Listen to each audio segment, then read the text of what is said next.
সকল সনাতনী ভক্তবৃন্দকে জানাই রাধে রাধে। ভৈমী বা জয়া একাদশী হল সনাতন ধর্মের এক অত্যন্ত পবিত্র ও ফলপ্রসূ ব্রত। সাধারণত মাঘ মাসের শুক্লপক্ষে এই তিথি পালিত হয়। শাস্ত্রে বলা হয়েছে, এই ব্রত নিষ্ঠার সাথে পালন করলে মানুষ তার অজান্তে করা পাপ থেকে মুক্তি পায় এবং পুনর্জন্মের চক্র থেকে মুক্তি লাভ করে। তবে এই ব্রতের পূর্ণতা আসে দ্বাদশী তিথিতে সঠিক পালনের মাধ্যমে। তাই আজকের ভিডিওতে আমরা জানব 2026 সালে ভৈমী বা জয়া একাদশীর পালনের সঠিক সময়সূচি পঞ্জিকা অনুসারে। পালন সঠিক সময় করার গূঢ় কারণ ও শাস্ত্রীয় বাধ্যবাধকতা। ভৈমী বা জয়া একাদশীর পালনের বিস্তারিত নিয়মাবলী। ভৈমী বা জয়া একাদশীর পালনের দিন বর্জনীয় 7টি কাজ। ভৈমী বা জয়া একাদশীর পালনের দিন ভগবানের কৃপা পাওয়ার জন্য কোন 5টি কাজ করা সকল ভক্তের উচিত। ভৈমী বা জয়া একাদশীর পালনের আদর্শ খাদ্য তালিকা ও আহারবিধি ও পালন মন্ত্র। পালনের মন্ত্র ও ভক্তের মানসিক প্রস্তুতি। তাই আজকের ভিডিওটি খুব গুরুত্বপূর্ণ হতে চলেছে। মূল পর্বে যাওয়ার আগে আমার সকল দর্শক বন্ধুদের কাছে একটা অনুরোধ থাকবে, দয়া করে ভিডিওটি সম্পূর্ণ মনোযোগ সহকারে দেখবেন। যদি ভালো লাগে তাহলে অবশ্যই একটা লাইক করবেন আর কমেন্টে ভক্তিভরে লিখবেন জয় শ্রীকৃষ্ণ, রাধে রাধে। আমাদের চ্যানেলটিকে সাবস্ক্রাইব করে পাশে থাকা বেল বাটনটি অন করে রাখবেন। তো চলুন শুরু করা যাক আজকের আলোচনা।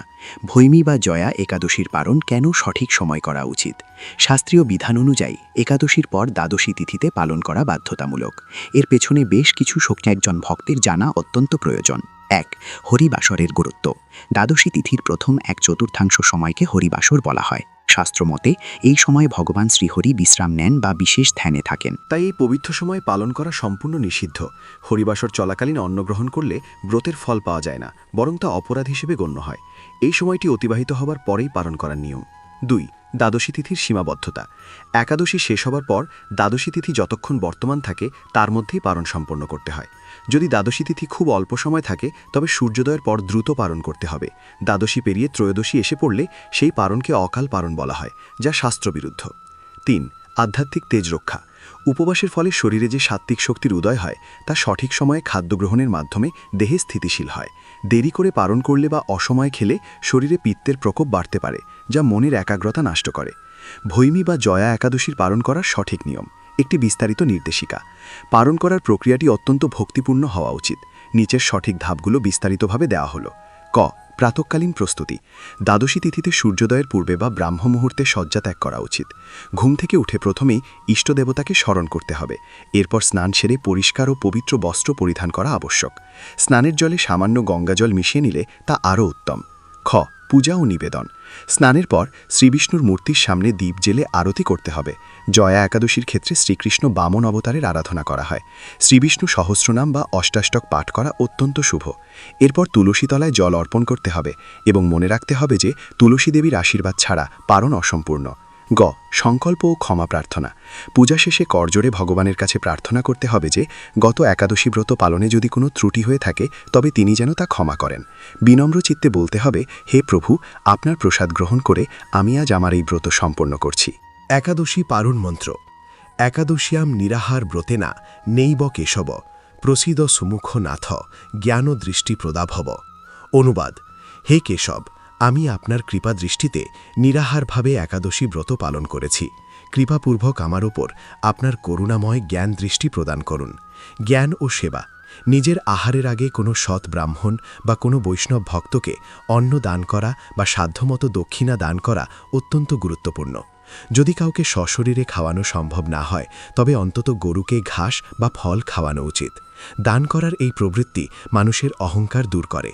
জয়া একাদশীর ব্রতকথা। মাঘী শুক্লপক্ষিয়া জয়া একাদশী ব্রত মাহাত্ম্য ভবিষ্যোত্তর পুরাণে যুধিষ্ঠির শ্রীকৃষ্ণ সংবাদ রূপে বর্ণিত আছে। গরুর পুরাণে মাঘ মাসের শুক্লপক্ষিয়া একাদশী তিথিকে ভৈমী একাদশী নামে অভিহিত করা হয়েছে। পদ্মপুরাণ অনুসারে জ্যৈষ্ঠ মাসের শুক্লপক্ষিয়া একাদশীর নামই পাণ্ডবা নির্জলা বা ভৈমী সেনী ভৈমী একাদশী। যুধিষ্ঠির বললেন, হে মহারাজ, মাঘ মাসের শুক্লপক্ষের একাদশী জয়া নামে প্রসিদ্ধ। এই তিথি সর্বপাপ বিনাশিনী, সর্বশ্রেষ্ঠা, পবিত্রা, সর্বকাম ও মুক্তিপ্রদায়িনী। এই ব্রতের ফলে মানুষ কখনো প্রেতত্ব প্রাপ্তি হয় না। এই একাদশীর নিম্নরূপ উপাখ্যান শোনা যায়। একসময় স্বর্গলোকে ইন্দ্র রাজত্ব করেছিলেন, সেখানে অন্য দেবতারাও বেশ সুখেই ছিলেন। তারা পারিজাত পুষ্পশোভিত নন্দনকাননে অপসরাদের সাথে বিহার করতেন। একদিন 50 কোটি অপসরা নায়ক দেবরাজ ইন্দ্র স্বেচ্ছায় আনন্দ ভরে তাদের নৃত্য করতে বললেন। নৃত্যের সাথে গন্ধর্বগণ গান করতে লাগলেন। পুষ্পদত্ত চিত্রসেনের পত্নীর নাম মালিনী, পুষ্পবন্তী নামে তাদের এক কন্যা ছিল। পুষ্পদত্তের পুত্রের নাম মাল্যবান। এই মাল্যবান পুষ্পবন্তীর রূপে মুগ্ধ হয়েছিল। পুষ্পবন্তী পুনঃ পুনঃ কটাক্ষ দ্বারা মাল্যবানকে বশীভূত করেছিল। ইন্দ্রের প্রতিবিধানের জন্য তারা দুজনেই নৃত্যগীতের দ্বারা সেই সভায় যোগদান করেছিল, কিন্তু একে অপরের প্রতি আকৃষ্ট থাকায় উভয়েরই চিত্ত বিভ্রান্ত হচ্ছিল। সেখানে তারা পরস্পর কেবল দৃষ্টিবদ্ধ অবস্থায় দাঁড়িয়ে থাকল। ফলে গানের ক্রম বিপর্যয় ঘটল। তাদের এই রকম তাল মান ভঙ্গ ভাব দেখে তারা যে একে অপরে কামাসক্ত হয়েছে দেবরাজ ইন্দ্র তা বুঝতে পারলেন। তখন ক্রোধ বসে তিনি তাদের অভিশাপ দিলেন, রে মূর্খ, তোমরা আমার আজ্ঞা লঙ্ঘন করেছ, তোমাদের ধিক। এক্ষুনি তোমরা পিশাচযোনি লাভ করে মর্ত্যলোকে নিজ দুষ্কর্মের ফল ভোগ করো। ইন্দ্রের অভিশাপে তারা দুজন দুঃখিত মনে হিমালয় পর্বতে বিচরণ করছিল। পিশাচত্ব প্রাপ্ত হওয়ায় তারা অত্যন্ত দুঃখ ভোগ করতে লাগল। হিমালয়ের প্রচণ্ড শীতে কাতর হয়ে নিজেদের পূর্ব পরিচয় বিস্মৃত হল। এইভাবে অতি কষ্টে সেখানে দিন যাপন করতে লাগল। একদিন পিশাচ নিজ পত্নী পিশাচিকে বলল, সামান্যমাত্র পাপ করিনি, অথচ নরক যন্ত্রণার মতো পিশাচত্ব প্রাপ্ত হয়েছি, অতএব এখন থেকে আর কখনো কোনো পাপকর্ম করব না। এইভাবে চিন্তা করে তারা সেই পর্বতে মৃতপ্রায় বাস করতে লাগল। মাল্যবান ও পুষ্পবন্তীর পূর্ব কোনো পুণ্যবশত সেই সময় মাঘী শুক্লপক্ষিয়া জয়া একাদশী তিথি উপস্থিত হল। তারা একটি অশ্বত্থ বৃক্ষের তলায় নিরাহারে নির্জলা অবস্থায় দিবানিশি যাপন করল। শীতের প্রকোপে অনিদ্রায় রাত্রি অতিবাহিত হল। পরদিন সূর্যোদয়ে দ্বাদশী তিথি উপস্থিত হল। জয়া একাদশীর দিন অনাহারে ও রাত্রি জাগরণে তাদের ভক্তির অনুষ্ঠান পালিত হল। এই ব্রত পালনের ফলে ভগবান বিষ্ণুর কৃপার দ্বারা পিশাচত্ব দূর হল। তারা দুজনেই তাদের পূর্বরূপ ফিরে পেল। তারপর তারা স্বর্গে ফিরে গেল। দেবরাজ তাদেরকে দেখে অত্যন্ত আশ্চর্য হলেন। তিনি জিজ্ঞাসা করলেন, কোন পুণ্য ফলে তোমাদের পিশাচত্ব দূর হল? আমার অভিশাপ কে তোমাদের মুক্ত করল? মাল্যবান বললেন, হে প্রভু, ভগবান বাসুদেবের কৃপায় জয়া একাদশী ব্রতের পূর্ণ প্রভাবে আমাদের পিশাচত্ব দূর হয়েছে। তাদের কথা শুনে দেবরাজ ইন্দ্র বললেন, হে মাল্যবান, তোমরা এখন থেকে আবার অমৃত পান করো। একাদশী ব্রতে যারা আসক্ত এবং কৃষ্ণভক্তি পরায়ণ, তারা আমাদেরও পূজ্য বলে জানবে। এই দেবলোকে তুমি পুষ্পবন্তীর সাথে সুখে বাস করো। হে মহারাজ, এই জয়াব্রত ব্রহ্ম হত্যাজনিত পাপকেও বিনাশ করে। এই ব্রত পালনে সমস্ত প্রকার দানের ফল লাভ হয়। সকল যজ্ঞ ও তীর্থের পূর্ণ ফল এই একাদশী প্রভাবে আপনা হতেই লাভ হয়। অবশেষে মহান আনন্দে অনন্তকাল বৈকুণ্ঠ বাস হয়। এই জয়া একাদশী ব্রতকথা পাঠ ও শ্রবণে অগ্নিশ্রম যজ্ঞের ফল পাওয়া যায়। জয়া একাদশী বা ভৈমী একাদশী ব্রত পালন করার পর দ্বাদশী তিথিতে পালন করা একটি অত্যন্ত গুরুত্বপূর্ণ ধর্মীয় বিধান। শাস্ত্রমতে একাদশীর উপবাসের চেয়েও কঠিন এবং সূক্ষ্ম হল পারণের নিয়মাবলী। পারণের দিন যদি কোনো ভক্ত ভুল কাজ করেন, তবে তার আগের দিনের সম্পূর্ণ কৃষ্ণ সাধন বা উপবাসের ফল বিফলে যেতে পারে। তাই পারণের দিন অত্যন্ত সতর্ক থাকা প্রয়োজন।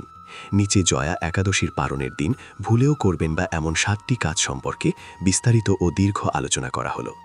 এই পয়েন্টগুলো আপনার আধ্যাত্মিক সচেতনতা বৃদ্ধিতে সহায়তা করবে। 1.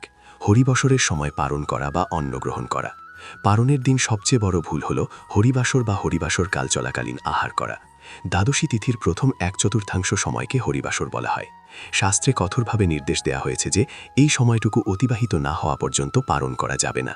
কেন করবেন না? হরিবাসর হল শ্রীহরির বিশেষ ধ্যানের সময়। এই সময়ে অন্ন গ্রহণ করা মানে ভগবানের চরণে অপরাধ করা। অনেক ভক্ত সময়ের হিসাব না রেখে কাক ভরেই পালন করে ফেলেন, যা ব্রতের মাহাত্ম্য নষ্ট করে। সবসময় বিশুদ্ধ পঞ্জিকা দেখে হরিবাসর শেষ হওয়ার পর পালন করা উচিত। 2. পেঁয়াজ, রসুন ও মসুর ডাল সমৃদ্ধ খাবার গ্রহণ। পারণের দিন অনেকেই মনে করেন যে উপবাস তো শেষ, তাই যে কোনো খাবার খাওয়া যাবে। এটি একটি মারাত্মক ভুল ধারণা। পারণের দিনও খাবার হতে হবে সম্পূর্ণ সাত্ত্বিক। কেন করবেন না? পেঁয়াজ ও রসুনকে তামসিক খাদ্য হিসেবে গণ্য করা হয়, যা কাম ও ক্রোধ বৃদ্ধি করে। এছাড়া মসুর ডালকে শাস্ত্রে আমিষের সমতুল্য ধরা হয়েছে। জয়া একাদশীর মতো পবিত্র ব্রত পালনের পর শরীর ও মন যে দিব্য ভাব লাভ করে, এই ধরনের রাজসিক বা তামসিক খাবার খেলে তা মুহূর্তেই কলুষিত হয়ে যায়। তাই পারণের থালায় কেবল শুদ্ধ নিরামিষ এবং ভগবানকে নিবেদিত প্রসাদই থাকা উচিত। 3. দিনের বেলায় নিদ্রা যাওয়া বা দিবানিদ্রা। পারণের দিনে দিবানিদ্রা বা দুপুরে ঘুমানো শাস্ত্রীয়ভাবে নিষিদ্ধ। একাদশীর রাতে যারা জাগরণ করেন তাদের মধ্যে পরের দিন দুপুরের দিকে ঘুমানোর প্রবৃত্তি দেখা দেয়। কেন করবেন না? শাস্ত্রে উল্লেখ আছে দ্বাদশ্যাম দিবানিদ্রাম বর্জয়েত, অর্থাৎ দ্বাদশী তিথিতে দিনে ঘুমালে ব্রতের তেজ এবং আধ্যাত্মিক পুণ্য ক্ষয় হয়। এটি অলসতার প্রতীক এবং তামসিক গুণের পরিচয়ক। পারণের দিনটি ভগবানের নাম সংকীর্তন, গীতা পাঠ বা ধর্মীয় আলোচনার মধ্যে দিয়ে অতিবাহিত করা শ্রেষ্ঠ। এতে ব্রতের সুফল স্থায়ী হয়। 4. অতিরিক্ত ও গুরুপাক আহার গ্রহণ। দীর্ঘ 24 ঘণ্টা বা তার বেশি সময় উপবাসের পর আমাদের পাকস্থলী অত্যন্ত সংবেদনশীল থাকে। পারণের দিন অনেকেই ক্ষুধার চোটে প্রচুর পরিমাণে ভাজাভুজি, তেল মশলাযুক্ত খাবার বা অনেক পদের খাবার খেয়ে ফেলেন। কেন করবেন না? এটি কেবল ধর্মীয় নয়, স্বাস্থ্যগত দিক থেকেও ক্ষতিকর। হঠাৎ করে ভারী খাবার খেলে শরীরে পিত্তের প্রকোপ বাড়ে এবং শারীরিক অসুস্থতা দেখা দিতে পারে। এছাড়া অতিরিক্ত আহার অলসতা নিয়ে আসে, যা উপবাসের পর অর্জিত মানসিক একাগ্রতাকে নষ্ট করে দেয়। পারণ করা উচিত পরিমিত এবং হালকা সুপাচ্য অন্ন দিয়ে। 5. কাঁসার পাত্রে ভোজন করা। সনাতন ধর্মের পারণ বিধিতে ধাতব পাত্র ব্যবহারের ক্ষেত্রে বিশেষ কিছু নিষেধ রয়েছে। বিশেষ করে দ্বাদশী বা পারণের দিন কাঁসার পাত্র ব্যবহার করতে মানা করা হয়। কেন করবেন না? আয়ুর্বেদ ও শাস্ত্রীয় মতে নির্দিষ্ট তিথিতে নির্দিষ্ট ধাতুর বিক্রিয়ায় খাদ্যের গুণাগুণ পরিবর্তিত হতে পারে। দ্বাদশীর দিন কাঁসার পাত্রে খেলে শরীরের সূক্ষ্ম নাড়িগুলোর উপর বিরূপ প্রভাব পড়ে বলে বিশ্বাস করা হয়। এর পরিবর্তে মাটি, স্টিল অথবা কলার পাতায় প্রসাদ গ্রহণ করা অত্যন্ত শুভ এবং বৈজ্ঞানিক। 6. পরনিন্দা, পরচর্চা ও মিথ্যা ভাষণ। একাদশী ও দ্বাদশী এই 2 দিনই জিহ্বার সংযম রাখা অপরিহার্য। পারণের দিন পেট ভরে খাওয়ার পর মানুষের মনে আলস্য আসে এবং অনেক সময় আড্ডায় বসে অন্যের সমালোচনা বা নিরর্থক কথা বলার প্রবণতা তৈরি হয়। কেন করবেন না? মুখ দিয়ে যেমন অন্ন গ্রহণ করা হয়, তেমনি মুখ দিয়েই ভগবানের নাম নেওয়া হয়। পারণের দিনে কারো মনে কষ্ট দেওয়া বা মিথ্যা কথা বলা মানে নিজের অর্জিত পুণ্য অন্যের হাতে তুলে দেওয়া। দ্বাদশীর দিন শ্রী বিষ্ণুর মাহাত্ম্য জপ করা উচিত, যাতে ব্রতের সার্থকতা বজায় থাকে। 7. দান না করে নিজে আহার গ্রহণ করা। জয়া একাদশীর পারণ সম্পন্ন করার আগে দান ধ্যান করার একটি বিশেষ বিধান রয়েছে। কোনো যোগ্য ব্রাহ্মণ, বৈষ্ণব বা অভাবী মানুষকে কিছু দান না করে সরাসরি নিজের খাওয়া শুরু করা অনুচিত। কেন করবেন না? সনাতন ধর্মে বলা হয়েছে দক্তং ফলতি, অর্থাৎ দান করলে তবেই তার ফল পাওয়া যায়। পারণের আগে সাধ্যমতো অন্ন, ফল বা দক্ষিণা দান করলে ব্রতের অহংকার দূর হয় এবং মন উদার হয়। যদি আশেপাশে কাউকে না পাওয়া যায়, তবে অন্তত গোমাতাকে বা পাখিদের খাবার দিয়ে তারপর নিজে প্রসাদ গ্রহণ করা উচিত। এটি ত্যাগের মহিমাকে পূর্ণতা দেয়। অতিরিক্ত সতর্কতা। পারণের দিন ক্রোধ সংবরণ করা এবং ব্রহ্মচর্য পালন করাও সমভাবে জরুরি। জয়া একাদশী আমাদের কাম ও মোহ থেকে মুক্তি দেয়। তাই পারণের দিনেও মনের পবিত্রতা রক্ষা করা ভক্তের প্রধান কর্তব্য। জয়া একাদশী বা ভৈমী একাদশী কেবল একটি উপবাসের দিন নয়। এটি হলো আধ্যাত্মিক চেতনায় উত্তরণের একটি বিশেষ সুযোগ। শাস্ত্রমতে এই তিথিতে নিষ্ঠার সাথে কিছু নির্দিষ্ট কর্ম সম্পাদন করলে অশুভ শক্তির বিনাশ ঘটে এবং শ্রীবিষ্ণুর পরম কৃপা লাভ করা যায়। জয়া একাদশীর মাহাত্ম্য এতটাই যে এটি মানুষের পিশাচজনী বা নিম্নতর জন্ম থেকেও মুক্তি দিতে সক্ষম। নিচে জয়া একাদশীর দিন ভগবানের কৃপা পাওয়ার জন্য অত্যন্ত গুরুত্বপূর্ণ 5টি কাজ সম্পর্কে বিস্তারিত আলোচনা করা হলো। এই কাজগুলো আপনার ব্রতকে পূর্ণতা দেবে এবং জীবনকে ইতিবাচক শক্তিতে ভরিয়ে তুলবে। 1. শ্রীবিষ্ণুর সহস্র নাম পাঠ ও জপ। একাদশীর দিনটি হলো ভগবানের নামের সাথে যুক্ত হওয়ার শ্রেষ্ঠ সময়। এই দিন কেবল মৌন থাকা বা না খেয়ে থাকা যথেষ্ট নয়, বরং মনকে পরমাত্মার চিন্তায় নিমগ্ন রাখতে হয়। বিস্তারিত নিয়ম। জয়া একাদশীর দিন ভোরে স্নান সেরে পবিত্র হয়ে তুলসীমালার সাহায্যে ওম নমো ভগবতে বাসুদেবায় মন্ত্রটি অন্তত 108 বার জপ করা উচিত। এছাড়া সম্ভব হলে শ্রীবিষ্ণুর সহস্র নাম স্তোত্র পাঠ করুন। কেন করবেন?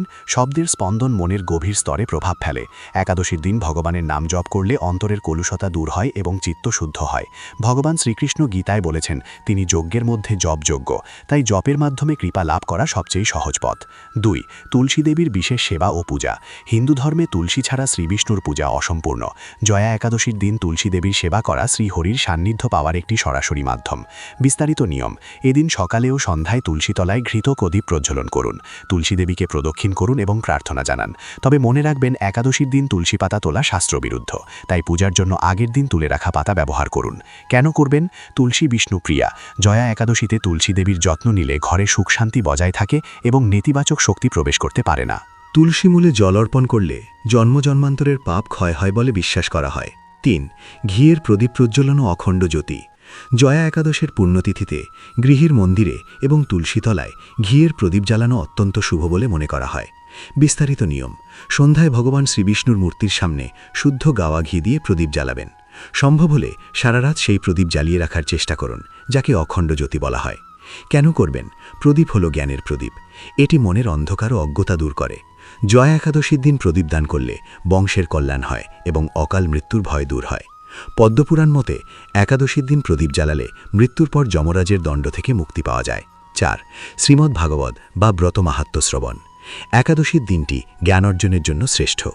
এই দিন কেবল উপবাস করে সময় না কাটিয়ে শাস্ত্র চর্চায় অতিবাহিত করা উচিত। বিস্তারিত নিয়ম: জয়া একাদশীর ব্রতকথা বা মাহাত্ম্য ভক্তিভরে পাঠ করুন অথবা শ্রবণ করুন। মাল্যবান ও পুষ্পবতীর কাহিনী শুনলে বা পাঠ করলে ব্রতের উদ্দেশ্য স্পষ্ট হয়। এছাড়া শ্রীমদ্ ভাগবত গীতার পাঠ এই দিন বিশেষ ফলদায়ী। কেন করবেন? শাস্ত্র শ্রবণ করলে মানুষের বুদ্ধি শুদ্ধ হয় এবং সঠিক পথ বেছে নেবার ক্ষমতা জন্মায়। এটি মনের কুচিন্তা দূর করে এবং পিশাচত্ব বা পশুত্বের প্রবৃত্তি থেকে মানুষকে মুক্ত করে দেবত্বের পথে নিয়ে যায়। 5. রাত্রি জাগরণ ও সংকীর্তন। একাদশী ব্রতের একটি অবিচ্ছেদ্য অংশ হল রাত্রি জাগরণ। জয়া একাদশীর রাতে যারা নির্ঘুমে না কেটে ভগবানের চিন্তায় মগ্ন থাকেন তারা বিশেষ কৃপার অধিকারী হন। বিস্তারিত নিয়ম: একাদশীর রাত্রি কেবল জেগে থাকলেই হবে না, বরং এই সময় ভজন কীর্তন বা স্তোত্রপাঠের মাধ্যমে সময় অতিবাহিত করতে হবে। একা বা পরিবারের সবাই মিলে হরিনাম সংকীর্তন করা অত্যন্ত আনন্দদায়ক ও ফলপ্রসূ। কেন করবেন রাত্রি জাগরণ? ইন্দ্রিয় জয়ের প্রতীক। আমরা সাধারণত মায়ার ঘোরে ঘুমিয়ে কাটাই, কিন্তু একাদশীর রাতে জেগে থাকা মানে হল মায়ার ঊর্ধ্বে উঠে চৈতন্য লাভ করা। শাস্ত্রে বলা হয়েছে, একাদশীতে যারা রাত্রি জাগরণ করেন তাদের পূর্বপুরুষেরাও বৈকুণ্ঠে স্থান লাভ করেন। পরিশিষ্ট মানসিক সংযমের গুরুত্ব: এই 5টি বাহ্যিক কাজের পাশাপাশি জয়া একাদশীর দিন মনের ওপর নিয়ন্ত্রণ রাখা জরুরি। কারো প্রতি ঘৃণা পোষণ না করা, ক্ষমাশীল হওয়া এবং বিনম্র থাকা হল আসল ব্রত। জয়া একাদশী আমাদের শেখায় যে ভক্তি ও সংযম থাকলে অসাধ্য সাধন করা সম্ভব। ভগবানের কৃপা পেতে এই 5টি কাজ আপনার উপবাসকে কেবল শারীরিক প্রক্রিয়ার বদলে একটি গভীর আধ্যাত্মিক অভিজ্ঞতায় রূপান্তরিত করবে। জয়া একাদশীর পারণ কি খেয়ে করা উচিত?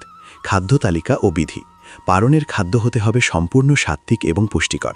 যেহেতু আগের দিন নির্জলা বা ফলমূল খেয়ে উপবাস করা হয়েছে, তাই দ্বাদশীর খাবারে বিশেষ যত্ন নেওয়া প্রয়োজন।